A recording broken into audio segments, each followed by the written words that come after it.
Hello everyone, I am Urjoshi Basu from Atomic Energy Central School number 4 and I am an 8th undergoing student.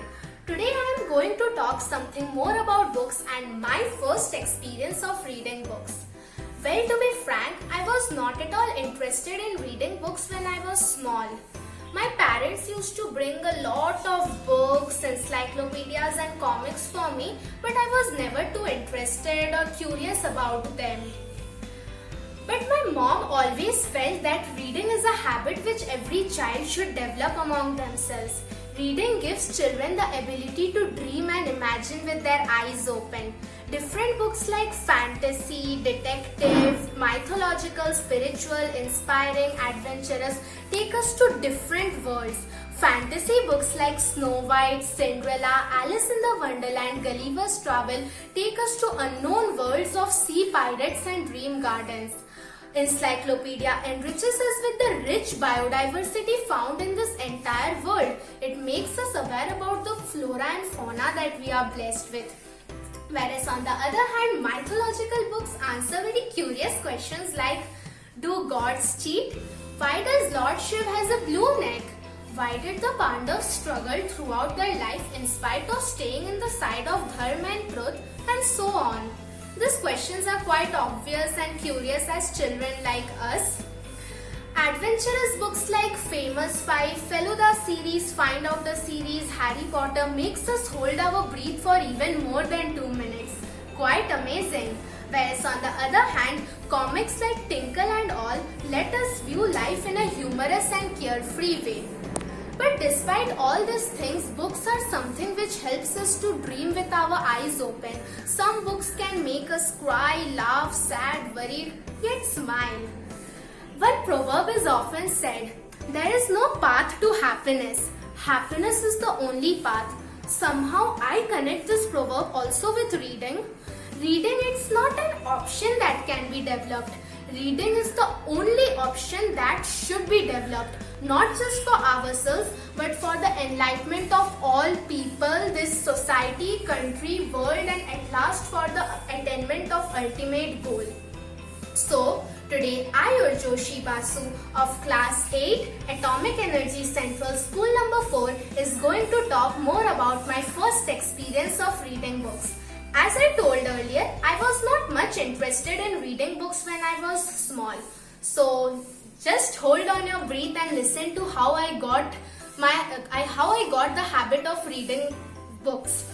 The first book that I read was read in my own was in the age of 7-8 years probably, and the book is Grandma's Bag of Stories, written by a well-known, reputed and my favorite author, Sudha Murthy.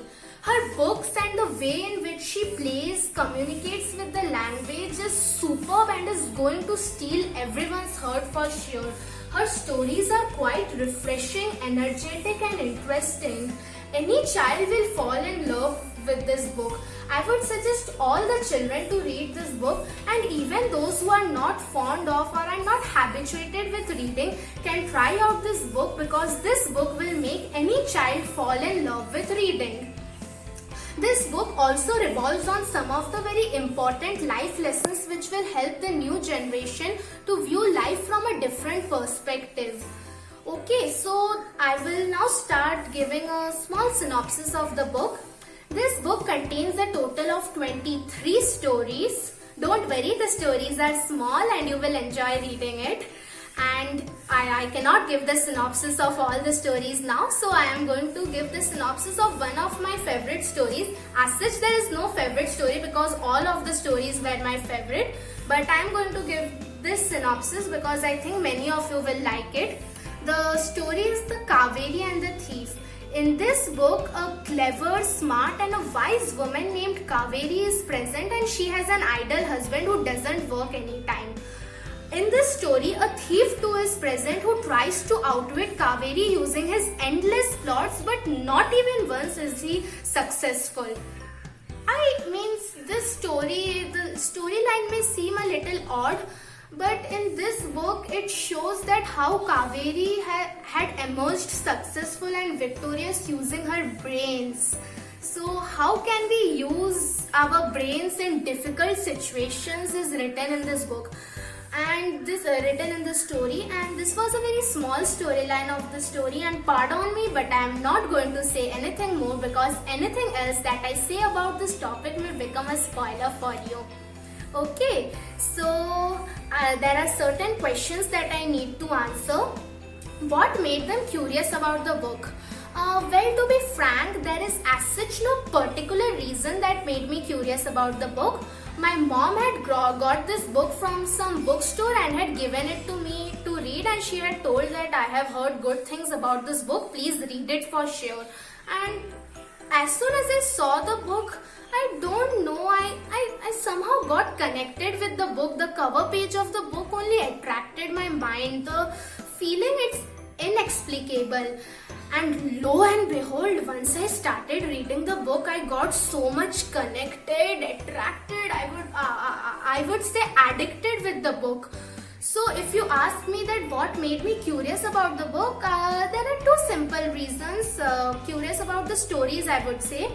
That each of the stories have been written in a fabulous language, and the storyline of each story means each story teaches us something. Like you may have heard about the Panchatantra and all that. They are also very good storybooks.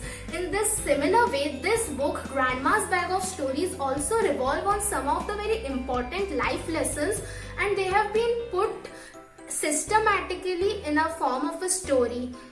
And I told before, and again I am saying that I can guarantee one thing for sure: no child will feel bored while reading this book. There is one more question that I need to answer. My favorite character and quote from this book. Okay, my favorite character was the loving grandma, also known as Achi. And when I read the stories, I could relate with both of my grandmas. They are so loving, and grandmas, they are the ones who always rescue us from the parents' scolding and tell us stories in the late night, and are always so loving. And most of us don't live with our grandparents, but when we go in our hometown, like in my case, whenever I go to Kolkata, I feel so happy while meeting my grandparents. So this book, not anyone means everyone will love their grandparents, that's for sure. So you all will be able to relate with this book very much. I told that this book, it has been written for children, and even anyone who is 9-10 years old can also read this book. It's not that this book is only for small children. Elders can also read it, I would rather say. And one more question that was asked, my favorite quote from the book. As such, there is no particular quote from the book that I liked very much, because the quotes are only written in the form of stories. But there are two quotes from another book of Sudha Murthy, How I Taught My Grandmother to Read and Write. Both these quotes have a very deep meaning. Please ponder upon them. I'm saying the first quote. When you are donating something to someone, always donate the best thing that you have, not the second best. I relate with this quote very much because I personally feel that donation, it's not a favor that we are doing to someone. It's a duty which every individual should do. The world will be a much better place to live in if everyone help each of one another. Then means everyone will be so much because we all are interlinked with each other. And if we help our friends and our parents and different jobs, then this world, this place will be a much more beautiful and better, I would say, to live in. The second quote is, life is uncertain. That I would say even you all will agree. Life is uncertain. That's why don't postpone anything that can be done today to tomorrow. This quote I had read in the age of 7 years when I was reading this book, and till this day I follow this quote, and you all should also follow it, because life is uncertain. And even this quote has been given in the form of a story in the book. So, and whenever if I think that I can do this work today, then I never postpone it tomorrow. So now I am ending my speech. This was some reviews and suggestions about this particular book. I am again going to repeat the name of the book. Listen to it carefully. Grandma's Bag of Stories, written by a well-known, reputed and my favorite author, Sudha Murthy. She is the author who made me fall in love with reading. So that's all for now. Till then, stay home, stay safe, increase your immunity and have a great day ahead. Thank you.